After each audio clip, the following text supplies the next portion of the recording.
Good evening, I'm Ryan Benazzo. Thank you for joining us. A federal election is reportedly going to be called this Sunday by Prime Minister Justin Trudeau. That's according to Reuters. And Canadians can expect to head to the polls on September 20th. Thunder Bay Rainy River MP Marcus Pawlowski says he still can't confirm his government's plans to call an election this early in their mandate. The way the caucus works is I think they quite rightly figure that there's enough sieves in the caucus that if they tell anything to the MPs, it'll rapidly get out to everyone else. So we don't get much more official information, so I can't confirm it. Yuk Sem-Wan will once again challenge Pawlowski in that riding on behalf of the NDP. She says calling an election at this point is completely unnecessary and a power grab by the Liberals. But if it comes on Sunday, she says she's ready to go. The riding's Conservative candidate, Adelina Peccia, declined to comment on the election rumors. Our crews spoke to some city residents this afternoon to see what they think about the timing. I think it's really sketchy. He's trying to make it the shortest he can, and I think that's because he knows that people aren't going to be happy about it, especially given that we're still, I don't want to say in the middle of the pandemic, but we're still in the middle of a pandemic. We're still having to deal with the effects of the Delta variant. During a pandemic, I never think it's a good idea to hold an election. I usually kind of feel that it's a selfish thing to do, just because usually polling is towards the elected party. They're usually going to win an election during a pandemic or any type of big crisis. People are just getting back into their normal lives, and it's probably not super fair to expect people to know exactly what they're going into, leading into back into normal lives, and knowing what they want for politics and who they want leading them and stuff like that. The Anishinaabe Nation's new Grand Chief, Derek Fox, had the opportunity to address his constituents today during the final day of the annual Kiwewin Conference. As much as we would like to celebrate the fact that we were elected, we must acknowledge that we have a lot of work to do. We have so much work to do. We have recent findings, as many of you know, of grave sites. This is a sacred role, and I will not take that for granted. After receiving 30 of 41 votes cast yesterday, Fox will serve as Grand Chief of NAN's 49 First Nations for the next 3 years. The Deputy Grand Chief positions have been filled by Annabette Ashni-Penescum, Bobby Narcissi, and Victor Linklater. On top of working to uncover more residential school grave sites, Fox says his priorities will focus on economic development, climate change, and providing more opportunities for NAN youth. There's another new COVID-19 case in the Thunder Bay area today. According to the District Health Unit, the exposure source is still unknown at this time. There are now 6 active cases across the district. The Northwestern Health Unit, meanwhile, is reporting 3 new cases, all in the Kenora region. There are currently 4 active cases in the NWHU catchment area. And there's more evidence that the 4th wave of the pandemic is upon us, as the province is reporting 513 new cases today. That's a jump of almost 200 over yesterday, and the highest total since mid-June. The growing surge of new cases has prompted the Ford government to announce new funding to help address renewed COVID concerns. Colin DeMello reports. The surge in COVID-19 cases has led to new concern among key members of Premier Doug Ford's cabinet. The job's not done. The pandemic, the virus has not been completely defeated. There's more work to do. Today, Ontario's finance minister announced the government is setting aside $2.2 billion to fight the 4th wave. But exactly what the money will be spent on is unclear. The way I try to think about it is that I'm not responsible for the fire trucks or putting out fire, but I am responsible for making sure we have enough water. But I don't know where the fires will be. Critics say that's unacceptable. After 3 waves of the virus, the province should be allocating those funds, they say, based on past needs. Province did a wait and see attitude. Doug Ford last year at this time said, hey, we'll wait and see. We're not going to make investments to prevent a 2nd and 3rd wave. And that made the 2nd and 3rd wave worse. So why not learn from those mistakes, make the investments now? The finance minister also wouldn't commit to giving businesses a 3rd round of support payments, as many struggle with continued capacity limits and future uncertainty.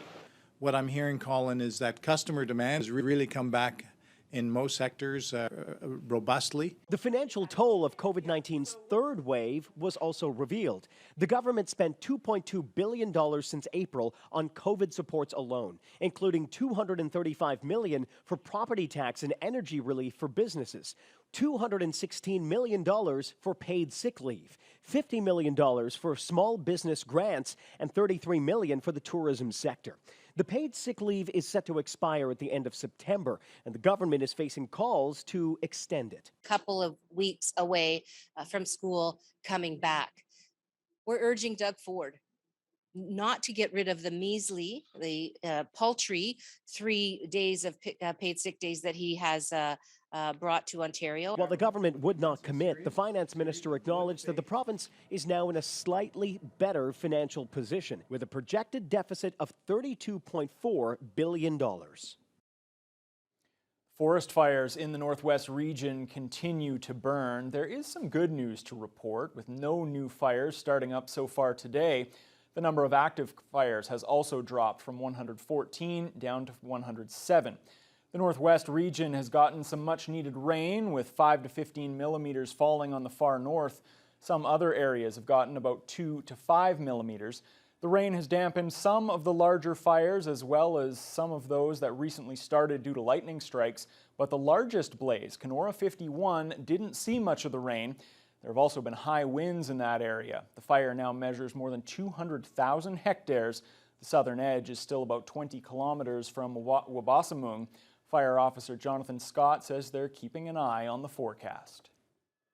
Over the next few days, they are looking at, the clearing skies and warmer temperatures, and also winds as well should pick up. So that may cause more lightning fires to emerge throughout the Northwest region. And with the heat rising once again, the hope is still for more rain throughout the region to help fight those fires. The Thunder Bay Airport has struggled financially during the pandemic as passenger numbers have plummeted by 80 to 90% over the past year and a half. But today, the airport received some much-needed support. The federal government announced that more than $3.5 million in financial funding will be coming to the Thunder Bay International Airport Authority. The contribution is non-repayable and aims to mitigate the financial hardships faced during the pandemic. Airport President Ed Schmidtke says he's grateful for the relief funding, but there are still many considerations before deciding how best to spend that money. We haven't yet determined how to use those funds. They are a straight cash liquidity boost, and given the number of positions we left vacant, given some forecasts we still have to do on how quickly revenue will return, given some debt servicing obligations, we have a lot of decisions to make. Schmidtke hopes that the return of Porter Airlines flights in September will help increase the number of passengers traveling through the airport. The Lakehead Transportation Museum is adding a pair of Bristol Trolley buses to the site next to the Alexander Henry Museum ship at Pool 6. The two buses from the 1940s have undergone a full restoration and will now be given a permanent home for the public to enjoy. Alex Flood has the details. It's been a project 20 years in the making. Originally slated for destruction, these two Bristol Trolley buses were purchased by the city in 2001, and work began on the restoration, which was completed in 2007. Since then, the Lakehead Transportation Museum has been searching for a suitable location to showcase the trolleys, and they've now been carefully relocated from the city transit headquarters to the Pool 6 dock. Representing the old Port Arthur and Fort William transit systems, the Bristol Trolleys were in service from 1947 to 1972. Museum Society President Charlie Brown believes they're a perfect complement to the Alexander Henry Museum ship. I think it's really going to be instrumental in teaching the history of Thunder Bay, but also as far as tourism is concerned. People really don't understand what Thunder Bay was all about, and people coming to the city, especially when we're showing off the Alexander Henry, they go, wow, we didn't realize this kind of stuff was actually here. It's been 50 years since these Brill buses were last taken off the streets in Thunder Bay, and in 2 weeks, this slice of history will finally be placed on permanent display for the public to enjoy, and for some, to reminisce on what used to be our transit system. A lot of people remember these buses. They get on and they all have a story, especially when they get on. They get on and they say, that first seat, I used to swing around and get right on that first seat and talk to the bus driver and everything else. So as soon as the public comes down, if you come back, you'll hear all kinds of stories about these buses. A lot of people can relate to them. Keeping the Brill trolleys in prime condition is the biggest priority now for the Lakehead Transportation Museum, especially during the colder days ahead. For the winter months, we're going to actually cover them over. We'll buy covers for them and everything else, and then we'll put a plan together for next year and the year after if need be to finally build the final canopies, and there'll be a permanent display here. Alex Flood, TBT News. For 150 years, the Silver Islet General Store has been a focal point of the scenic area near the Sleeping Giant. And after more than a year of restoration work, visitors are finally able to come inside once again as a portion of the historic building reopens to the public. Mitchell Ringos has more. General store that's been located at Silver Islet since what feels like the beginning of time has been closed for close to a decade, and then had to remain closed due to the pandemic. Usually the area is full with locals and tourists as they come to Silver Islet for recreational activities such as touring, boating, biking, and many more. And among these amazing attractions is the store dating back to 1871, right in the middle. Owners Jeff and Sandy Corcola talked about what the shop means for the community over the past 150 years. You know, the store has been a part of this community. It's been the heart and the hub of this community for over 150 years. And really, you know, Silver Islet feels right when the store is open. Store isn't fully open as of yet. For now, just ice cream and regular store goods. But the building has seen many upgrades, including the classic store sign getting a touch-up. Corcola say every upgrade and restoration is carefully considered to keep the store looking like it first did 150 years ago. We spoke to Silver Islet cottagers and tourists about what it means for the store to be back up once again. I mean, I love the character of the building, right? And it's just it just fond memories of coming here when I was much younger. But yeah, I love the history of it, you know, and the history of Silver Islet in general. And I see the old store sign is back up now. It wasn't up yesterday, but I'm glad that it's up again. Right now, it's a focal point. I mean, look at the people. It's amazing. The Silver Islet store has been passed down over many generations over the 150 years, and the Corcola family want it to last centuries more. There have been many people who have helped the family get the business back open during this past year, and with so much history in a building, the Corcolas say it means a lot to continue the tradition here.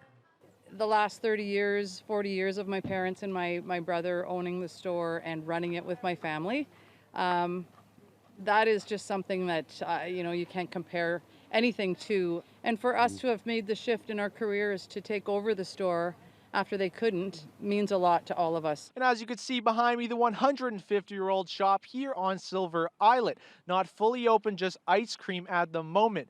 But soon, the tea room could be opening in the next couple weeks. So definitely come down here to the shop to get your slice of history. Mitchell Ringos, TBT News. Pretty good assignment. Beautiful landscape there at Silver Islet. Not too bad whatsoever. Mitchell definitely had a great day.